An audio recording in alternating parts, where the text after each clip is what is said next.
Hey guys, it is Ryan. I'm not sure if you know this about me, but I'm a bit of a fun fanatic when I can. I like to work, but I like fun too. It's a thing. And now the truth is out there. I can tell you about my favorite place to have fun. Chumba Casino. They have hundreds of social casino style games to choose from with new games released each week. You can play for free anytime, anywhere. And each day brings a new chance to collect daily bonuses. So join me in the fun. Sign up now at ChumbaCasino.com. No purchase necessary. VGW Group. Void where prohibited by law. See terms and conditions. 18+.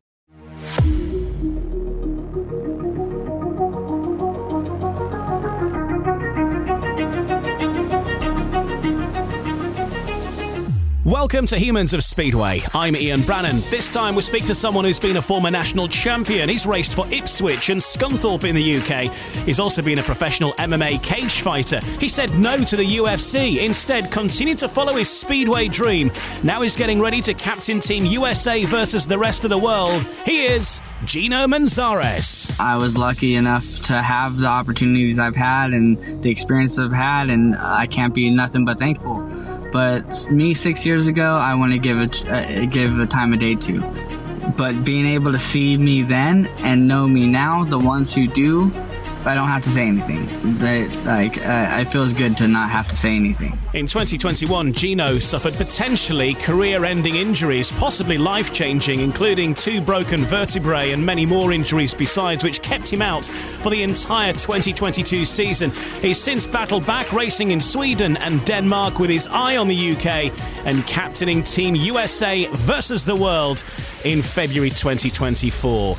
So it gives me a great pleasure to welcome once again to Humans of Speedway, Gino Manzares. And, let's start off with that big fixture coming up. What an honour for you to be handed the captaincy for the night against the rest of the world lineup in Bakersfield, California at Kevin Harvick's Kern Park County Raceway. And it's going to be a big fixture, but you must be really honoured to have that captaincy of your country. Absolutely. It's a dream come true. And first and foremost, I got to thank Luke and Steve Evans for giving me the opportunity. It's just a dream come true. I remember when I was 16 having my first time lining up with Team USA in Lenigo. And unfortunately, I wasn't able to race because I was 16. And then from that moment on, it's been a life dream to race for our country. And I've always said one day I would love to captain for the team. And man, 20 years later, and here we are. And it's, like I said, it's a dream come true, and I'm very honored and happy. Since one of your good friends, Greg Hancock, packed it in, really USA Speedway has lost its way a little bit on the world stage, you could argue, and certainly from a team point of view, the USA has found life difficult over the recent years, hasn't it? But now it seems like things are gradually heading in the right direction, and meetings like this USA versus the world, where you get to ride against some of the best from Europe, is a good step along the way in the right direction. Yeah, it's a great opportunity, and it's good for American Speedway in general, because we do have a yearly event in Northern California where they have a similar USA versus the world. But what's been coming together the last 2 years is, like you said, is truly a big step in the right direction. Things are just going the way Speedway should be going. Like you were saying, American Speedway has kind of almost fallen off of the map completely on the world stage, and then honestly the fan base locally. Speedway is Speedway, and it's like this all around the world. But I just think it's going in the right direction now. We're going from the ground up, working with the kids and trying to bring in new faces. So they're definitely going in the right direction. And you're firmly involved in that. You're part of the youth setup in terms of coaching this next generation of American Speedway talent. And it's interesting for us as well to see these riders when we've been doing these USA versus the world meetings, to see them getting out there and riding. And hopefully the aim is to find the next Greg.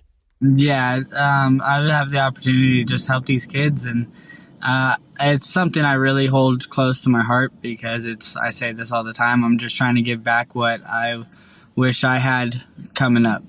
Just having somebody with the experience that just wants to do it because out of his heart. it feels good, and it's cool to see the development happening. And the cool thing is we're getting a lot of flat trackers, these youngsters coming over and getting on Speedway, and my goodness, it's really cool and surprising to see how fast that they're adapting to it. So we're excited with how we're going with this, and we're just looking forward to the more. Like every time we have a weekend or in a day we do this, it's always a good time, there's good vibes, and everyone's having fun. And that's the best part, is we're trying to build this up in a good, fun, positive environment and like way of it. So yeah, it's so cool how everything's starting to piece together slowly, and we're having more fun at the same time. So it's always good to try to keep the professional side and the fun side together. Yeah, absolutely. And this meeting now, I say you had some success in it last year. Of course, Team USA came out victorious in the end. You've got a similar lineup to your side. The rest of the world side is a little different this time, although some returning faces in Dan Bewley and Tom Brennan. But I would say it's probably a tougher lineup from the rest of the world this year, would you say, with the likes of, Chris Harris coming over, Leon Flint, a rider that Luke will know very well, among the crowd as well. So it is a tasty lineup. Paco Castagna is a showman, and he's going to be fun to watch. So tell us about the opposition and what you make of it for this year. As you can tell on the smile on my face, it's going to be so much fun. Like you said, the group and the unit that are coming over this year, it is going to be a big eye-opener for not only the fans, but our team and them. And I think it's going to be an action-packed night, and it's going to be something everybody wants to tune in for. This meeting as well, an opportunity for all of you to impress Steve Evans and all the other decision makers with the Speedway of Nations in mind as well, which is happening at Bellevue in Manchester in the United Kingdom in July.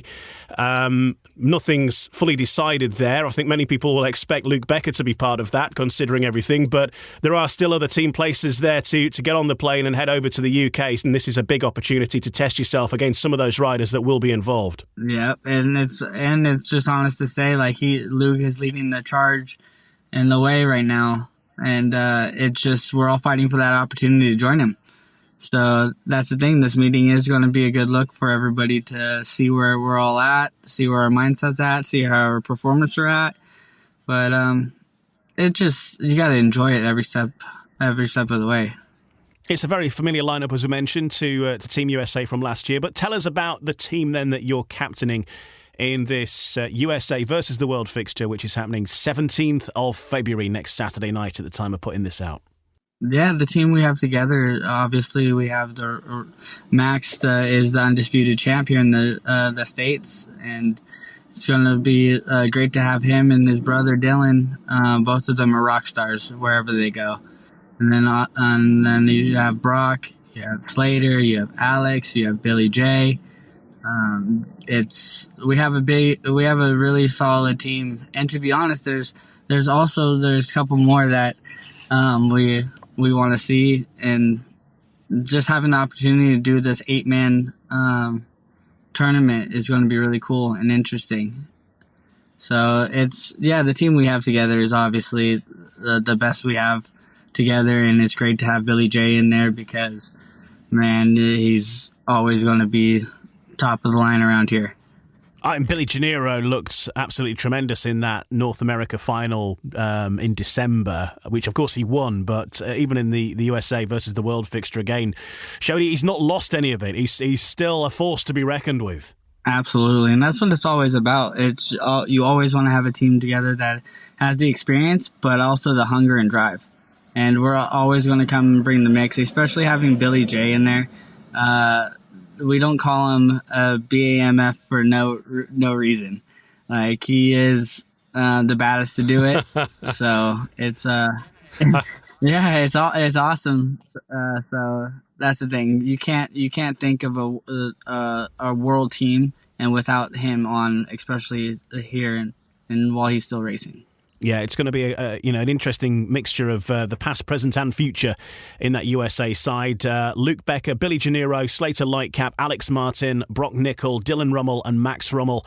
And for the world side, including Dan Bewley, Tom Brennan, Paco Castagna, Leon Flint, Wilbur Hancock, and Chris Harris, and a couple of others as well to be confirmed. So look out for that. You can watch it wherever you are in the world. If you can't make it to California next Saturday, the 17th, then you can watch it on BSN, watch.britishspeedway.co.uk, British Speedway Network, live streaming that one next Saturday night, 8:45, I think the show starts, and 9 o'clock, I think, is when the first race is due to happen, and people will be looking forward to watching that wherever they are. Yeah, I just really appreciate everybody for tuning in, and I hope all of you guys really lock in, and looking forward to what we have to show. And if you're a fan of mine, and I really appreciate you guys. It's been a while since I've seen you guys, and don't worry, I'm still fighting my way back up. Yeah, and we'll hear more about those plans and how you're getting on now in just a little bit. But let's go back to the very start, Gino, and how you got into Speedway. What was the beginning for you as far as you remember it? How did you end up in Speedway? Because you come from the same town, Anaheim in California, which was also the hometown of Bruce Penhall as well. And Bruce has also worked with you and has been your manager as well, hasn't he, for a time? I'm not sure if he drove you across across Europe in your boot. If you want to know what that's all about, you need to listen to the Peter Adams episode. But what was your relationship with Speedway in the first place? Oh man, into the job, but Speedway, I believe I was like 10 years old on my 10th birthday. Had the opportunity. We had a family friend racing. And his daughter was actually racing juniors at the time, too. So they invited me out on my birthday, and we went to Maley's Ranch, Ken Maley's, the hot shoe man. His ranch right in Corona, California. And at the time, I was literally right around the corner. So it was really cool to get into it. So I got into it, did a practice, and then did a Billy Hamill gumball rally. And first night, I think I won the B main in the 200 class, and I was just hooked. So just from 10 years old to now I'm 30. So for the last 20 years, it's just been everything. And you mentioned there the hot shoe guy. Hot shoes, a term that you use in America for the steel shoes that the riders wear. Ken Maley is actually an older gentleman that passed away a while back, and he had his own ranch in Corona, California, and that he had the home of all of the practice track, the only practice track that's ever been around. And when I say the hot shoe man, he made skid shoes for everybody. Like that was what he was making. He was making hot shoes, and I remember going up, getting taken up there like 10 years old, watching him make hot shoes, and he only had one rule: don't throw rocks and pick them up. Wise advice for everyone, I reckon, there. Absolutely. So what was the development process then? You were born in 1993, which is ironically the year that Samo Malenko was world champion. So American Speedway at that point was in a good place upon your arrival on the planet. But you say you got into it about 10 years old and got introduced to it. So what was the development process then to take you from just a little bit of a novice and a kid having to go on a bike to sort of turning you into a Speedway rider? I imagine, obviously, coming from that region of America with all the star names around there, what was the help like to get you on your way? There's been a handful of guys to help me out. Obviously, Bobby Cripps was the first one to get me onto a bike and introduce me to the sport, and actually just show me the basics and understand. When I was young, when I was like 16, just getting on the 500s, I had the blessed opportunity to get help in coaching from Bruce Penhall. So that was a really blessing, more than anything I can ever imagine now, thinking about it. And then obviously going overseas and figuring out the road, and that's the thing. I've learned to take the wrong ways, and I've learned the good ways, and now it's just trying to keep everything in line and enjoy it. Because, as you say, the United States has not had like a massive amount of speedway riders compared to other nations, I suppose, like, say, Australia or Great Britain and so on. But had some very, very good ones. You know, the ones that have really made it, like, you know, Bruce Penhall, Billy Hamill, Greg Hancock, you know, and many other names. And yourself, of course, you know, you've made it over in Europe. And we'll talk more about that bit in a moment. But, you know, the level of coaching you could get from these guys, you know, these are guys that have been right to the very top. Yeah, and then still, that's the thing. I'm actually neighbors. I live right here in the same neighborhood as Greg, and he just walked by and gave me knuckles when we were just starting the interview. So, and he's one that should have got him in. Yeah, no, he was walking by, so that's why I leaned over and gave him knuckles, and one of his puppies wanted to jump in to say hi, but. Yeah, I know. He's one of them that is still providing all the coaching I can ask for, right? So what I'm learning is you're not going to get any coaching unless you ask. And it's really like, and I appreciate how he goes about things, because he's not one to point things out unless you yourself want to take initiative to figure it out, if that makes sense. So he is one that is really helping me out a lot, and he's the last couple seasons, even this last year, we had a few practices in Sweden at a couple tracks that really helped me and helped me with my year and progressing. So it's him, obviously Billy Hamill. There's so many guys that are around, the Sauer brothers. There's so many guys that have been helping out with everybody since we started till now, and it's just, when we say Speedway is a family, it really is. No, that's really cool, and I know Greg's helping some British riders as well. William Cairns is young talent. I think he's coming back over. He might already be there. I'm not sure, but I know he's coming back for this USA Rest of the World meeting, and. You know, he is an exciting talent, and you can see the difference that with him that working with Greg has made, because he's gating and he's gone. Yeah, exactly. And that's the thing. Will is phenomenal. I think we're all just as impressed as each of us are with him, and the way that they're going and progressing is just awesome to see. And it's great credit to Greg for taking the time to be working with the ones he does, because all of us can see the progression and the positive influence that it does for anybody he works with, and that goes for anyone with the experience and the knowledge that he has. Yeah, it's terrific experience for these youngsters, whoever they are, to tap into, but particularly from a British point of view for William Cairns, who really is an exciting talent. I've also got Oliver Bovingdon as well, Cooper Russian. You know, these are among the riders, the names to look out for in the coming few years, who really are. There's been a lot of excitement about these riders over the last few years as they've come through the youth ranks, and now they're getting up towards the 500cc area. It's going to be interesting to see how they go, definitely. So once you got to 16 or so, then that's when you started to venture out of America, because I guess there's only so much experience you can have in the States, and then you ventured overseas. What was your journey then to getting from a youth prospect to getting into teams? I actually took a different route than most. When I was 16, I actually went over on a holiday visa. So I stayed for 6 months in England. I was in Dudley for 6 months with family friends that looked after me and took care of me and got me around and everything. So I think it was me taking the initiative to leave my family and friends at 16 by myself, went over there and just lived 6 months just to learn and mechanic and just try to practice as much as possible. And then right when I came home from that, I went to Australia, and that was around the time is when Penhall was looking after me and coaching me. And I came home from England. He suggested I go to Australia. I went to Australia and did the Bucock Scholarship, and then it was just went on from there. And then came home, did a few more seasons.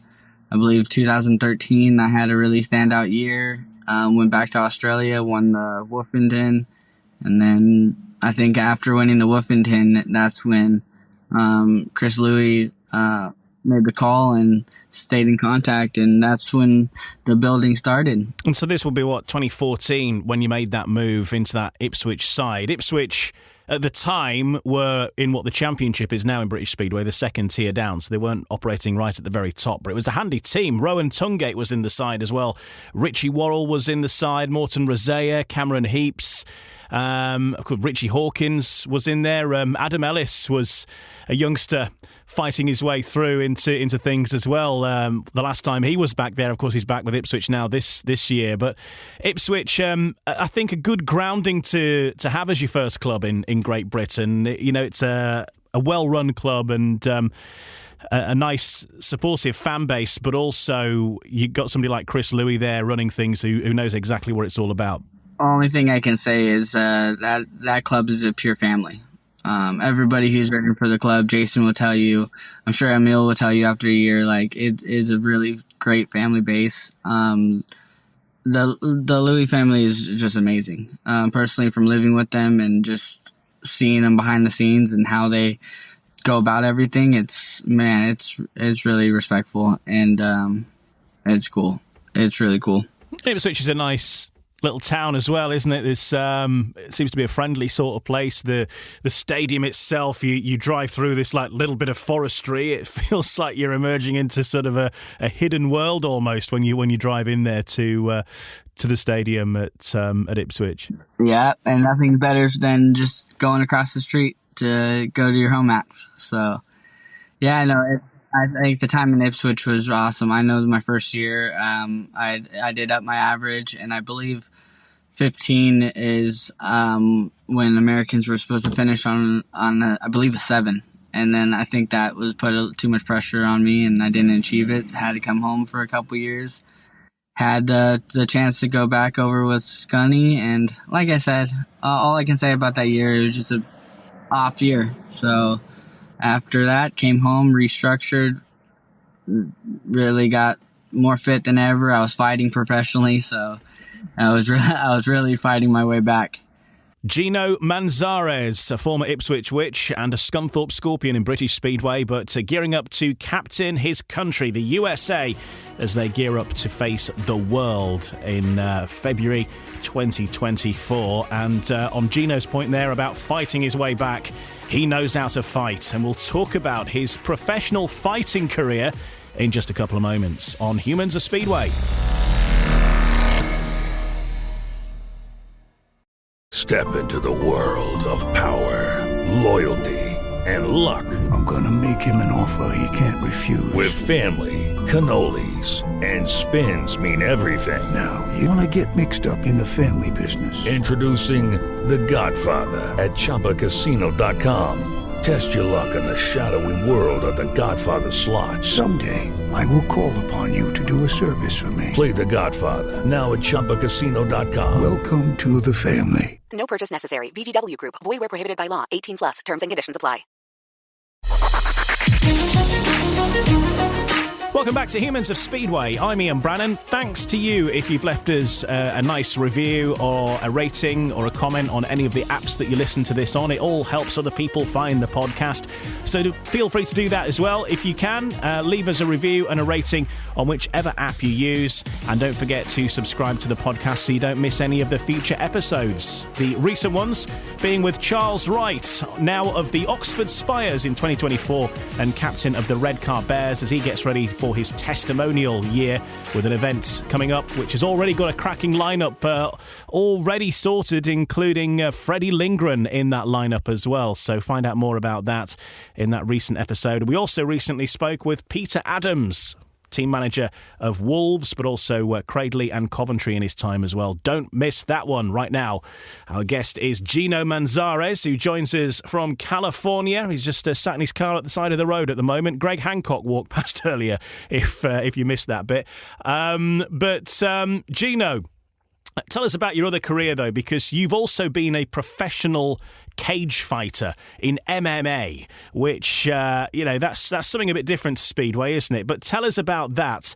And you could have done UFC and stuff as well. So tell us about your cage fighting. Yeah, so The thing is I've been fighting MMA since I was like 15. My first fight, I was 15 when MMA was illegal in California. So I was doing a lot of underground shows from the time I was 15 to the time I was, I want to say 20. So first 5 years was all underground, really. And then obviously I made the choice to commit to Speedway and went to Europe, did a few years, but after 2018, when it was time to make a change and do things right, I went full bore into fighting and training. I became professional. I got one debut fight as a professional, and I was working with a lot of top guys as a sparring partner. So, and that, to be honest, while doing that is when I had the best results racing. When I was fighting, coaching and racing full time, all year round. So I would do, I would weigh in on a Thursday, fight Friday, race Costa Mesa on a Saturday, go back, rest Sunday, and then back to work Monday. And I've done that a few times during the season. Now, I don't know the ins and outs of it, but I reckon that if you're a really good cage fighter, the rewards are fairly high, probably slightly safer than Speedway, but you still choose Speedway. Everybody thinks I'm silly, but I can't help but laugh and own up to it. I've turned down contracts and big opportunities, even for the UFC. So that's the thing. Everyone will tell me I'm silly and stuff like that, but my heart's in Speedway. Purely, my heart's in Speedway, and a little truth is I don't want to cut weight no more. And your heart really must be in Speedway because, a UFC contract is not a small thing. UFC fights, you could be earning millions of dollars. You might not be earning millions, you might be earning thousands, but it's still a lot of money if you're in the ring there fighting professionally in UFC. That is a big thing to say no to it and then pursue Speedway. So your heart really must be in Speedway, but also you must be very, very good at cage fighting because, those contracts, as I say, that's a big deal, and you're regarded, therefore, as, you're one of the best cage fighters in the world to be in that kind of zone. Absolutely. I was working with the top guys in the world, Dillashaw, Ortega, Archuleta, Swanson. I was literally with California's best UFC fighters in the world and training with them every day, sparring with them, going down the routes, getting guidance, and it's just one of those things. In 2021, I broke my back. And after that, I kind of took my time to go, okay, what do I want to do? And silly me, all I want to do is race Speedway. I don't think anybody can question your commitment to the sport. When you talk like that and look at the other stuff you could be doing, but yet you choose to be on a Speedway bike, and especially considering what happened to you in 2021, because of people that don't know, you had a massive crash in America. It was the North American final and, really serious one. It was 2 broken vertebrae, collapsed lung, fractured hips and pelvis, and it was a long road to recovery. It was by anybody's standards, this was a big crash. Could have been a career ender, could have been a life changer. It was a serious one, but you made it through, and you're back on a Speedway bike. And again, another thing where everybody would totally understand, I think, if at that point you were to say Speedway's not for me. But even with that, you are back on a Speedway bike. To be honest, during that injury, I think I was out of it for a few weeks, and I think once I really came to it, I was already home and had to go through all that. But no, just like anybody else said, these things happen. I'll be 100% honest with myself and anybody that asks. It did affect me mentally. Really difficult to be positive and confident on a bike. So I went all of 2022, not all of 2022, the majority, the start of 2022, I was very timid, very nervous, but then one night everything clicked. I felt relaxed again. And that's all you can ask for, especially having a bad injury. All you can hope for is feeling that relaxed and confident feeling when you get on the bike. And Yeah, I found that feeling, and the last time I was on the bike last weekend, I never felt better. So I'm looking forward to it. What were the doctors saying when you were saying, well, I want to get back on a Speedway bike again, considering that you were out for a year to get over this crash in 2021, 2022 was a write-off, and then you were back into it in 2023. What were the conversations like on that? I think my mom paid them off, and they were all agreeing with her that I should never race again, I should never fight again, and to be honest, everybody did say that. All the doctors did say they do recommend no more because of the potential this, that, and the other could happen. But hey, this is life. I've been through worse. We all go through worse. We're all going to go through worse. Like, it's just like I keep saying, it is life. We just push forward and smile and wave.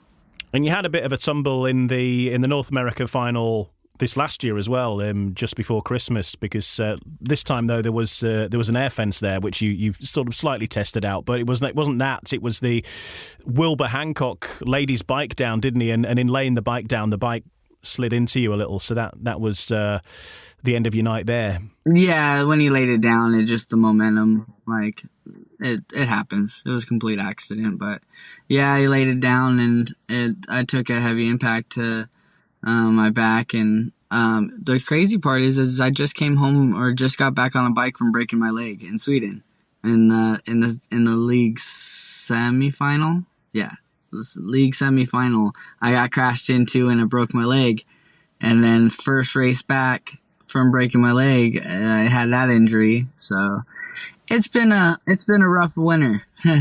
Yeah, a little bit. Well, onwards and upwards, and here's to a safe 2024.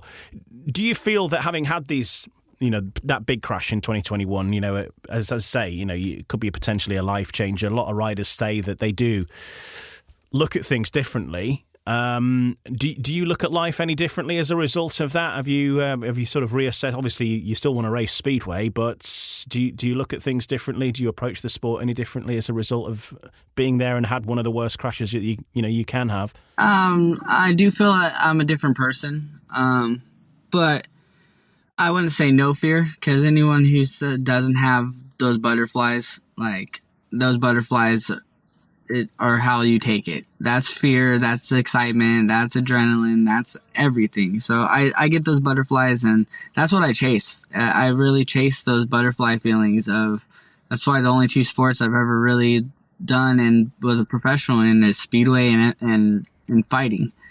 So yeah, and we hear your determination in Speedway. You've had big setbacks. You had that whole of 2022 out with that huge injury, of course, which no doubt set you back. But you have been racing in Europe. You raced in Sweden, as you mentioned, but also you're racing in Denmark this year as well, which is not far away from Great Britain, which brings us round to the next question. Will we see you over here again? Because you raced in 2018 last for Scunthorpe. Of course, COVID has come along, and you had some personal situations to sort out, which certainly, obviously haven't helped with you, but I feel like you're on a better path now. So are we going to see you racing back in Britain again at some point, Gino? And what is the obstacle? Is there an obstacle to achieve that? To be honest, the obstacle is getting the right team and the right people that believe in me. Because come on, I've made a lot of mistakes when I was younger, and there's nothing, I can't run from them. I can't lie about them. So if people want to hold on to those things, there's nothing I can do about it, but just continue to move on and progress and better myself. I think the only thing holding me back from England is obviously my past. And, hey, I was young and dumb. I learned my lesson, and obviously things don't disappear like that. So I can't do anything but continue to progress and better myself. And I'm just hoping that a promoter does see that not only have I gotten better, I have gotten better on the bike, but just a better human. Like, I feel better. I feel more confident. I'm a happier person. I think everything's going to happen at the right time. So I think it's just a matter of they just need to see the difference. And I think the Speedway Nations, if I get the opportunity to race, and I will put everything on it, that you will see, everybody will see what I'm talking about. And so you're going to be based in where you're based in Sweden or Denmark primarily in 2024, and so what's your plan when you do come over to Europe? Yeah, I'll be based in Sweden again. I'll be doing Sweden and Denmark. And my whole goal is to also not stop there. I need to get another. My whole thing is I want to get England. Of course, my goal is to get a premiership in England and move up with all the leagues. But if it's not England, then even harder. My goal is to go Poland. So no matter what, I want to try to race as much as possible, 3 or more times a week, and just build off of it. And so you are able to ride in the UK then, if someone said that they're looking for a rider. Obviously things are going to change as the season goes. Are you available in 2024 therefore? I'm just thinking if there's any promoters listening to this, this is the sales pitch. Yeah, that's the thing. I've been for the last 10, 15, man, I feel old. But yeah, for the last 10, 15 years, I've been top 4 in the USA every year, every nationals. So I've had the eligibility for a visa forever. I think it was just one time after 2015 I had to do another year to redo my average again. But yeah, no, I've been eligible for a visa in England this whole time. So like I said, they need to see the difference and believe in the difference, not just believe in the words. I want to show them. Tell us about your year in Sweden then last year, because Vetlanda is the team you're riding for, and they're in the second tier of Swedish Speedway. But that league is still pretty competitive. There's some good riders. Antonio Lindbach races in that league, and Oliver Berntsen and Kenneth Hansen, Ludwig Lindgren, all riders that feature in that league. And whilst you got to the semi-final before you ended up breaking your leg, your team did actually win the league last season. So it was a decent side to be in. It was very fun and competitive. It was I was racing for Vetlanda in Alvenska, so we ended up one league, and unfortunately with that accident happening and Gislaved in the semifinals, it ruled me out of the final. So that's the thing. We won league, but man, I'm not a part of it unless I'm there racing. You know what I mean? I finished on a 1-2-2 or something like that average, which is not bad, but at the same time, I did have 3 or 4 nights where I had some crashes and injuries, and those played a big role in my average. And for having 4 nights of 4 big injuries to start the nights off and still having a 1.2 plus on average, I thought it wasn't too bad. Especially my first year my first year in Sweden and Europe league racing in general, and my first time back on the bigger tracks and after 5 years away. So I think it was a successful start. What we have going now and the things and plans we have in line, that I'm inspired because we're putting a lot of effort into this more and more, and it's just getting more and more enjoyable. So I can't help but be thankful for that. Yeah, it feels like you're on the right track, doesn't it? It feels like you know that you've had these obstacles that have come your way for one reason or another. And the thing that I've sort of taken from reading all the different stuff about you and obviously seeing you race and everything that, and also the setbacks you've had, it is the determination. You know, that there are many, many reasons why you could have quite understandably given Speedway a miss. And everybody would have understood it, but yet here you are now, back as now captain for this major fixture, and you know you're still here, and you remain one of the top riders in the United States, and that determination is surely going to pay off. It's I get goosebumps thinking about it, because my son's 11, and so I try to explain to him just about goals, about dreams and the difference and what it means to work towards them.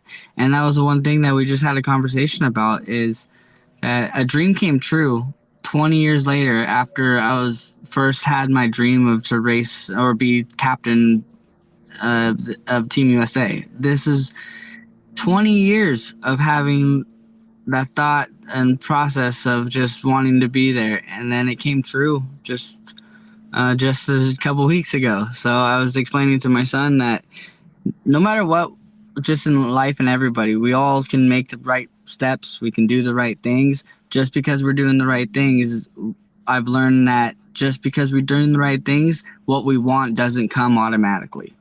It takes time. Could be 3, it could be 2, 3 years later, but it's still those right steps in a continuous process. Just because we do the right thing doesn't mean the things we want and we're working for are going to come to us right away. So having those conversations and to be able to explain that to my son and my daughter now, it feels good. Like even talking about it just gives me it makes me have a good feeling that I've changed so much to turn a lot of things around, and honestly, it's just getting started. I guess it's these small changes that add up to a big change in someone, and you said that you have come a long way. If you were to compare yourself to 2018, when you were last racing in the UK, you said about people with their memories of you, if you like, and how would you compare Gino then to Gino now? 6 years ago, the Gino 6 years ago, I want to give a chance to in the world. I was lucky enough to have the opportunities I've had and the experience I've had, and I can't be nothing but thankful. But me 6 years ago, I want to give a time of day to. But being able to see me then and know me now, the ones who do, I don't have to say anything. It feels good to not have to say anything, because all you got to do is just pay a little attention, and if you really know me, you'll see the difference. Gino Manzares, the guest on this episode of Humans of Speedway, and we can see Gino in action as he captains Team USA against the rest of the world on the 17th of February. You can watch it on British Speedway Network, BSN, wherever you are in the world. And next we'll talk more about that, racing around the Kern County Raceway, Kevin Harvick's Kern County Raceway. Who is Kevin Harvick? We'll answer all of these questions and look at Gino's dream Speedway meeting in the next part of Humans of Speedway.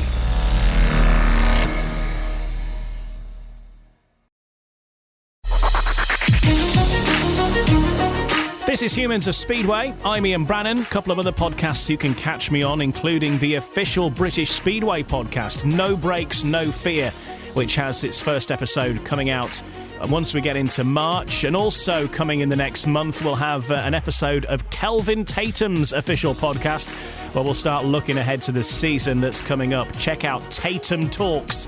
Like and subscribe, both of those, as well as this one if you haven't already, so you don't miss any future episodes. We're in conversation with Gino Manzares, who's captaining the USA as they get ready to take on the rest of the world. It's going to be a tough old battle. The fixture takes place at Kevin Harvick's Kern County Raceway, which is a bit of a mouthful, in Bakersfield, California. First question, Kevin Harvick. Who is Kevin Harvick, you might cry? Now, if you're not an American or a NASCAR follower, you won't know who Kevin Harvick is. But Kevin Harvick is a NASCAR guy, isn't he? A bit of a local hero, but he's taken over the whole facility that you race at, because the Speedway track is just one part of this whole facility. They do NASCAR there and other stuff as well, don't they? I think is it motocross. There's loads of things going on. So tell us about that, and tell us about the Bakersfield track, which is fairly small, 200 metres or so smaller than Plymouth, but that doesn't mean that you can't race on it. Yep, he just got taken over, and what they're doing with Speedway there is by far the best we have in the country, and it's really impressive. The racetrack, man, if you want to go fast and you want some real racing, you can do. That's the smallest track in the world that you can actually have some real Speedway racing on. Yeah, it's an unusual track, I think, by European standards or British standards. Even Plymouth in the UK has straights. You know, you straighten the bike up and away you go. But the thing about Bakersfield is that there is a straight, but you ride the thing more like a circle, don't you? But as a result, you can wind the bike on, and you are going very quick around there. Yeah, but the thing with the Kern is it is very banked. So, and in the last year, that it's created more and more banking. So just there last weekend, the last couple weekends actually, And I was walking the track before we start, and I just looking up, and I look at Mark, and I go, man, this place is getting more and more banked. And then obviously, like, now we're leaning her over and just letting her run because of how much banking it is, that you don't have to turn as much as you would originally think on a flat track. This place has that high of a banking that is kind of hard to see on video and pictures, but the banking is creating a lot more momentum. So when I say for a little track, it's fast, so it's pretty quick. Yeah, and the heats are over very, very quick. It's breathless. As a commentator, I can tell you that. And some differences this time, like last year when you did the USA versus the rest of the world, there was no air fence. You got air fences now. You got helmet colours now. But as far as an air fence goes, I think that's probably a wise thing because the walls were, I think, concrete, weren't they? My joke that I always say is I think they know if they're going to add more dirt, they know they need a pillow to catch us. and of course I'm always the guinea pig, and of course I'm the one who had to send it off first race back. So I felt a little silly, but it is what it is. Speedway. Yeah, try not to do that this time. Yeah. Let's round things off then by talking about how your dream Speedway meeting might look, and these are the questions that we ask all our guests, really, to get an opinion of your view of Speedway, of if you were in charge of putting a meeting together, what it would look like. And so the first question I want to ask you is, which track would you choose to race on? If you choose just one to race on, which track would you say is your favourite? Anything big. Anything big. To be honest with you, still to this day, my favorite track is Kumla, in Sweden. That's a big track. That isn't Big Bends, big long straights. It's a big old beast, that one. It's just big in the material. Because you said track, like the material around that track. Anybody who's raced there will know that that's one of the big fast runs. I'm definitely hooked on the bigger tracks, even though I'm not as familiar as I'm going to be pretty soon. And what's the best atmosphere you've raced in? I mean, you've ridden in some big meetings in Sweden. Would it be there? Would it be one of the trips in the UK? Or what's been sort of the biggest meeting from that point of view, where it's all been, big crowd, all pumped up? Atmosphere and vibes, like during the racing, I have to say any match while I was racing for Ipswich, like that team spirit and vibe, and especially the laughs and jokes with the team manager and like Hawkins going from rider to manager, and like those are the best feelings and vibes. But also I think the best ones I've felt so far would have to be World Cup Kingsland 2014. Yeah, release 2014. I think that was my best World Cup match. And I think that was a big eye opener for myself to know like I can do it. So yeah, I think racing for Ipswich and racing for the USA are the ones I get the big that big vibe from. Okay, next question then. If you were to select 7 riders, past or present or indeed future, which 7 riders would you put in your all-time team? I remember the year when Birmingham had all Aussies and 1 American? I believe Birmingham did it when they had all the Aussies, like Lions and everybody, and then they had Chris Kerr, the American.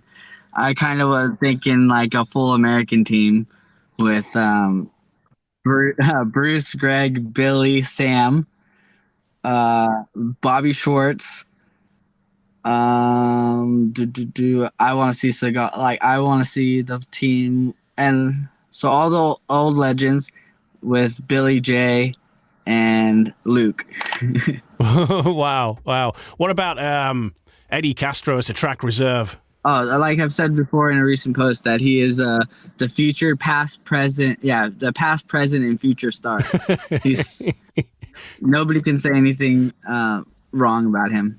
He's awesome. What a legend. If you don't know who Eddie Castro is, he's going to be 65 this year and he's still riding. He made his debut in 1980, racing with the likes of Bruce Penhall, and he's still going strong, and he's got the stars and stripes on his Kevlars, he's got the tassels. He's just like, if you can imagine the American dream of a speedway rider, he's got like the mullet.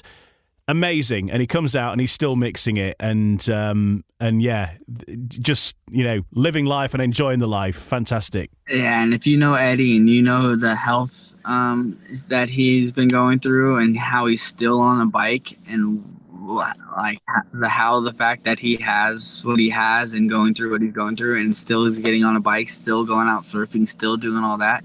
If that doesn't scream living legend and Superman, I don't know what does. You might have seen him, by the way, because he was the captain of the USA touring team when that was a thing not too long ago. But yeah, if I can be 10% Eddie Castro at 65, I'll be very happy with that. Will we see him in the fixture coming up, the USA versus rest of the world? Is he going to be track reserve? Is he going to be part of that? I believe there will be doing an individual riders list the following weekend. I think they'll have an individual night the following weekend, and I believe he's on that. He's lined up for that. But don't put it past him. He'll have a bike ready and his kit on before anybody gets unloaded. Just be ready. I was so pleased because he had to qualify, didn't he, last year through one of those heats earlier in the evening to be into the main meeting. But he did, and he actually scored some points as well, and took some points off some decent riders. And you think, wow, he's still got it. Go on, Eddie. Nobody can jump the start better than Eddie. So you better make sure your gating gloves are on, because he's going to get under that tapes before you can even drop your finger. It's all about the reaction. So that's your team. What if you were in charge of the rules? And we spoke to Peter Adams in this previous episode we did, and Peter was at one point in charge of the rules of Speedway, and many of the rules are down to him. But if you were going to either change a rule or create a rule that you think would make Speedway a bit better, what would that be? It's kind of a double-ended sword, but like the points limits. Because obviously there's a points limit for the reason why, because you don't want the club that pays the most to have the best, so I understand that. But I think having more of a system, like a squad system, like having teams being able to sign more guys and be able to flop around to see who works good with who, what works what, building a unit. Because sometimes you have some the thorns in the bush that it's difficult. But then if you're able to move around and see and use more of a variety of guys, I think it'll be better for teams, because then it's not like all I see is everybody has something happen at the end of the season, and then top guys from other clubs just get brought in to the team, and then they win league because they just got two of the top from the other club that just missed out. You know what I mean? I think having more of a wider variety of your guys will save that happening at the end of the year, going, oh, well, he just got hurt, let me sign him, who's their number one, but we'll fit. You know what I mean? I know I'm not explaining it right, but yeah. I know what you mean. I think it is actually going to be different in British Speedway this season, because there's going to be no changes after 75% of the season is gone. So you won't be able to make changes just for the playoffs. You'll have to make them in advance of that and hope that you make it, I guess, if you are going to do that. And also guesting this year, you can only guest in the playoffs for one team. So you can't do one team in one round and then another team in the other round. That's out the window. So maybe some changes there, which will be positive and make things a bit easier to understand. Yeah, seeing the guys come in, obviously it's, hey, if the rules are set, anybody's going to play to the best way possible to do it. So fair play. But I just think the way how X, Y, and Z came into them and literally were the highlight to secure a couple things or a few things. I'm not saying no names or nothing, but I just think it's just be more fair and like that if everybody you're available to sign up to 10 guys. Just make sure that your team building stays within the points limit, obviously, and at the same time you're saving guys from having that chance to have a rest or recover from an injury or yada yada.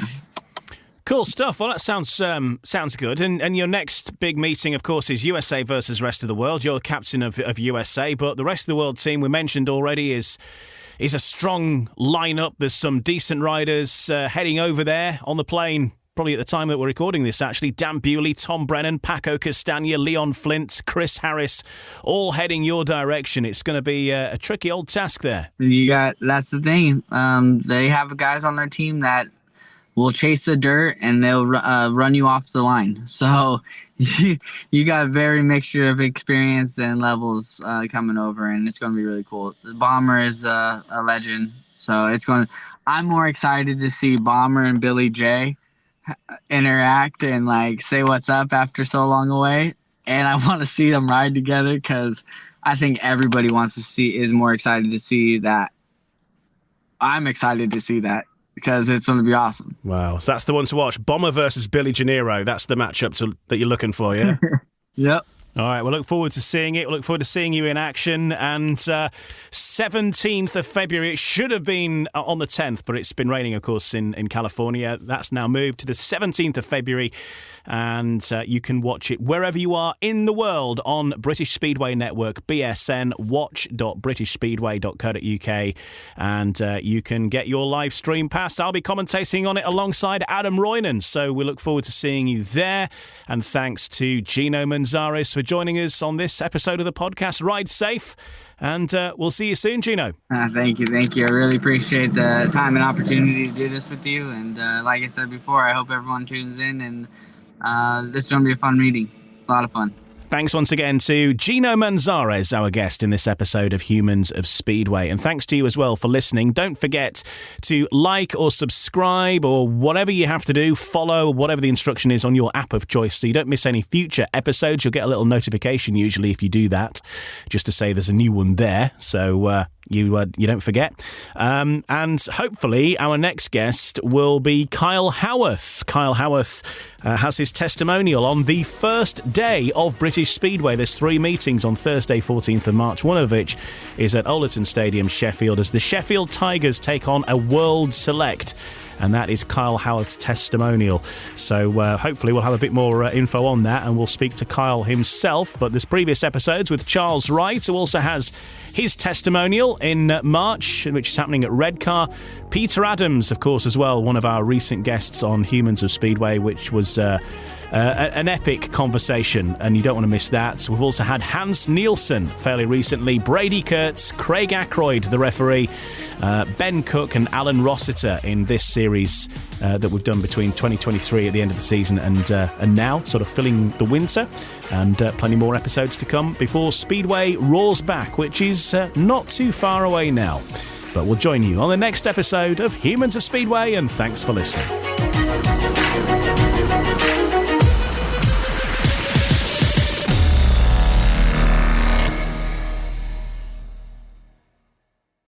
Sports Social Podcast Network.